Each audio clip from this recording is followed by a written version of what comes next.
Let's create this comic book effect in Photoshop. We ready?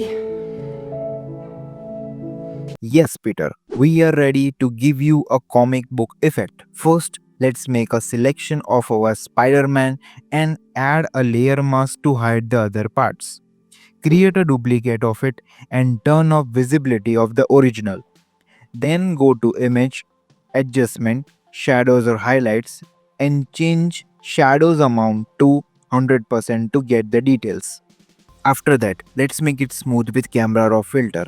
In details, get noise reduction to 100% and to make it more smoother, we will do it again.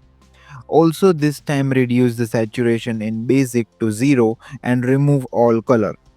Then go to filter, stylize, oil paint and get the stylization and cleanliness to max and copy the other settings. Don't worry if the image looks weird. Just trust the process. Now go to image, adjustments, threshold and adjust to get the required black parts. It's mostly in 90s. Then create two duplicates of this layer and rename them.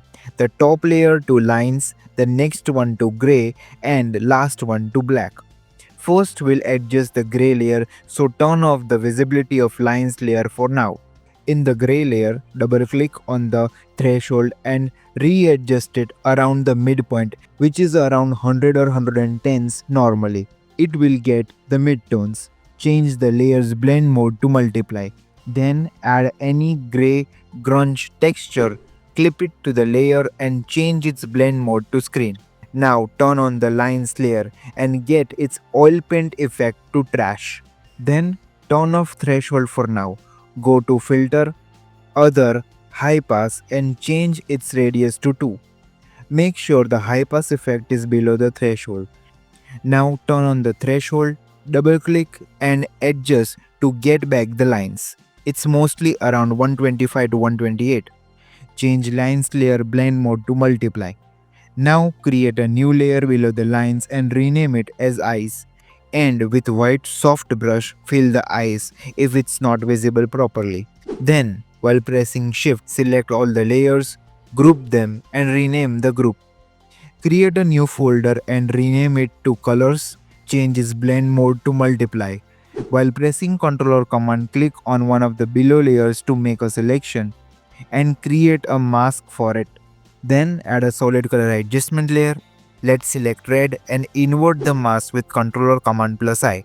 Now with hard round brush, flow and opacity to 100, foreground color white, paint on the red parts to get the red back.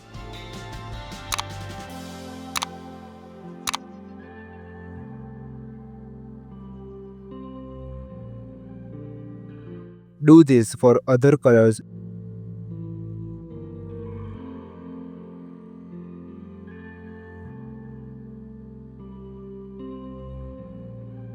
And now our comic book is a color comic book.